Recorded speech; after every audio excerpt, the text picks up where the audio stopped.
আজকের ভিডিওটা শুরু করার আগে একটা কথাই বলবো, আলপনাদির আত্মার শান্তি কামনা করি। যেখানে থাকো ভালো থাকো। সকালে যখন ঘুম থেকে উঠেই মোবাইলটা খুলি তখনই দেখতে পেলাম আলপনাদি আমাদের মধ্যে নেই। এতটা কষ্ট হচ্ছিল না, পুরো মাথায় আকাশ ভেঙে পড়েছিল। খবরটা শোনার পরে ভীষণ কষ্ট হচ্ছিল। যে মানুষটা নাকি বাচ্চা থেকে বড় সবাইকে হাসাতো, সেই মানুষটা নেই। আমি ভাবতে পারছি না, বিশ্বাস করো বন্ধুরা, একদম ভাবতে পারছি না।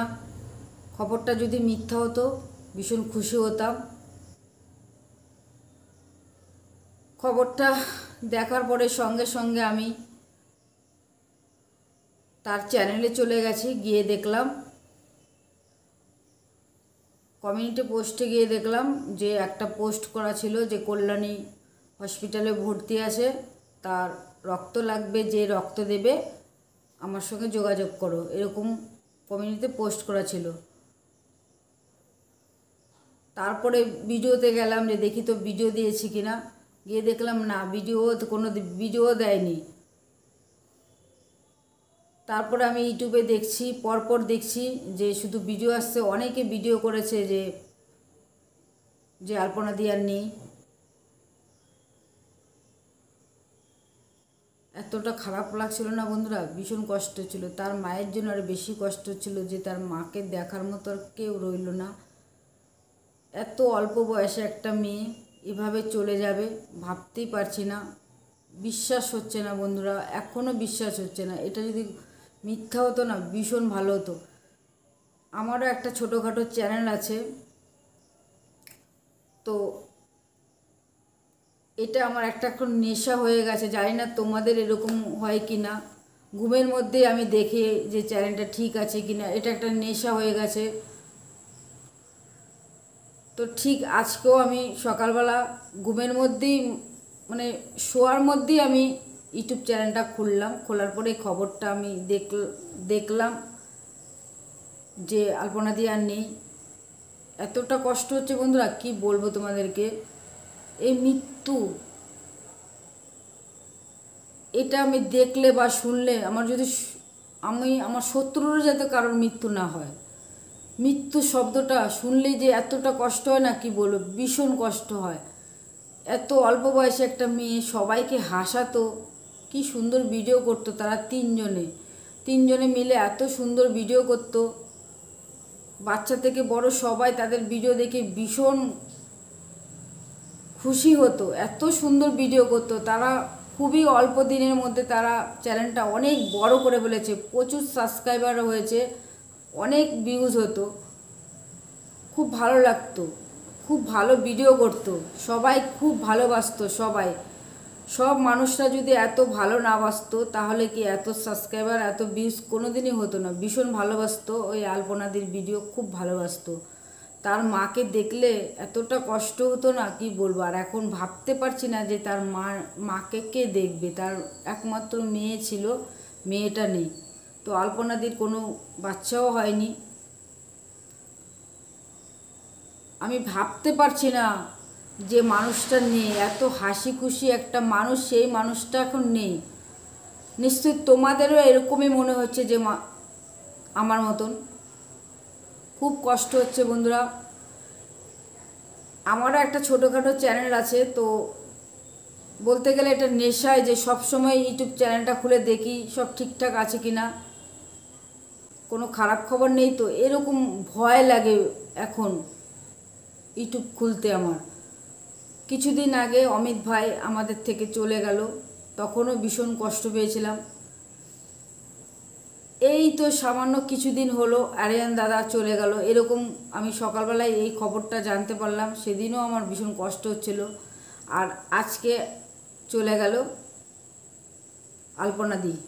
আমি ভাবতে পারছি না বন্ধুরা, এতটা কষ্ট হচ্ছে। তারপরে কিছু সময় পরেই দেখলাম অনেকে ভিডিও করলো, মানে 2-3 ঘন্টার পরেই দেখলাম আবার যে অনেক মানুষ ভিডিও করেছে, অনেক ভিডিও নামিয়েছে। তারা অনেকে বলছে ভালো ডাক্তার দেখায়নি তার জন্য সেভাবে মারা গেছে। এবার আমি একটা কথা বলি, কেউ কোনো মানুষ যদি তার বাড়িতে কেউ যদি অসুস্থ থাকে, অবশ্যই তার বাড়ির মানুষের খুব চিন্তা থাকে। সবার বাড়িতে, কিন্তু যার বাড়িতে সমস্যা হয় সেই একমাত্র বোঝে যে কতটা সমস্যা, অন্য কেউ কিন্তু বুঝতে পারবে না। অনেকে দেখছি ভিডিওতে বলছে যে কোনো ভালো চিকিৎসা করায়নি, ভালো ডাক্তারের কাছে যায়নি, তার জন্য এভাবে মারা গেছে। এইগুলো বলাটা একদমই ঠিক না। তাদের লাইভে আমি গেছিলাম, আলপনাদি ওরা সবাই মিলে লাইভ করছিল। 10-12 দিন আগের এই লাইভটায় গেছিলাম, তখন দেখতে পাচ্ছিলাম তার হাজবেন্ড বলছিল যে আমি মানসিক দিক থেকে ভীষণ কষ্টে আছি, যেহেতু আলপনার শরীরটা ভালো নেই, এরকম বলছিল। এবার আমি একটা কথা বলছি, কিছু মানুষ যে বলছো যে ভালো ডাক্তার দেখায়নি, এইগুলো কেন বলছো তোমরা? আমি ভাবতে পারছি না যে এরকম একটা মানুষ সবসময় হাসি খুশি ভিডিও করতো, সবাইকে হাসাতো, এত সুন্দর সুন্দর কমেডি ভিডিও বানাতো যে প্রত্যেকটা মানুষ তাদের ভিডিও দেখে হাসতো। মন খারাপ থাকলে তাদের ভিডিও দেখলে মন ভালো হয়ে যেত। তোমরা বলো ঠিক কিনা? আমার যখন মন খারাপ হতো তাদের ভিডিও দেখতাম, ভীষণ ভালো লাগতো। তার মায়ের জন্য আজকে আমার ভীষণ কষ্ট হচ্ছে যে তার মাকে কে দেখবে। খুব সুন্দর ভিডিও বানাতো তিনজনা, তাদের গ্রামের যে ভাষাটা, এই ভাষাটায় যে ভিডিও বানাতো না, কথাগুলো বলতো না, খুব ভালো লাগতো। অনেকে কমেডি ভিডিও বানায়, কিন্তু সবার থেকে বেশি আমার ভালো লাগতো আলপনাদির ভিডিও ভালো লাগতো, ভাষার জন্য আর বেশি ভালো লাগতো। সবাই কিন্তু এত সুন্দর করে ভাষাটা বলতো না, ভালো লাগতো। তো মানুষটা আজকে নেই, আমি ভাবতেই পারছি না, ভীষণ কষ্ট হচ্ছে। তারপরে সঙ্গে সঙ্গে আমি সকালবেলায় যখন শুনলাম যে মানুষটা নেই, তখন সঙ্গে সঙ্গে আমি তাদের চ্যানেলে গেলাম যে দেখি তো যে কোনো ভিডিও দিয়েছে কি না, তাহলে বুঝতে পারবো কোনো ভিডিও দিয়েছে কি না। তো দেখলাম না, কোনো ভিডিও তারা আপলোড করেনি। 10-12 দিন আগে তারা লাইভ করছিল, সেই লাইভটা দেখলাম। তার হাজবেন্ড বলছিল যে আলপনার শরীর ভালো না, তার জন্য মনটা খুবই খারাপ। আর আলপনা দেখছিলাম মানে বসেছিল, দেখি মনে হচ্ছিল যে একটা অসুস্থ মানুষ বসে রয়েছে, বেশিক্ষণ বসে থাকতে পারেনি, লাইভে চলে গেছিলো। সবাই বলছিল কমেন্ট করে যে যে তোমার শরীর খুবই খারাপ, এরকম বলছিল সবাই। তো সবাই বলছিল যে তুমি ভালো হয়ে যাবে, চিন্তা করো না। খুব চিন্তা করছিল, লাইভে এসে বলছিল যে আলপনার শরীর খারাপ, মানসিক দিক থেকে খুবই খারাপ আছে, এরকম বলছিল তার হাজবেন্ড। তার লাইভটা আমি দেখলাম, প্রচুর মানুষের ভিডিও করেছে। সবাই বলছে, অনেকে বলছে যে ভালো ডাক্তার দেখায়নি, তার জন্য মারা গেছে, এরকমও বলছে অনেকে। তো আবার আরেকটা দিদিও বলছিল যে তার চ্যানেলের নামটা আমার এই মুহূর্তে ভুলে গেছি। তো সে বলছিল যে ভালো ডাক্তার দেখালে নিশ্চয়ই ভালো হতো।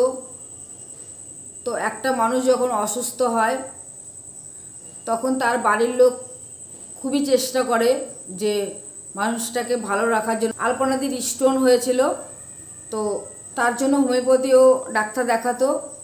তো স্টোনে কিন্তু হোমিওপ্যাথিও ডাক্তার দেখালে কিন্তু ভালো হয় না, আমি যা জানি। আমার বাড়ির মধ্যেও আমার মায়ের হয়েছিল, তো অপারেশন করিয়েছিলাম। তো তার জন্য আমি বলছি যে হোমিওপ্যাথি ওষুধে না স্টোন কিন্তু এতটা ঠিক হয় না। তো অপারেশন করলেও মানুষটা ভালো হয়ে যেত।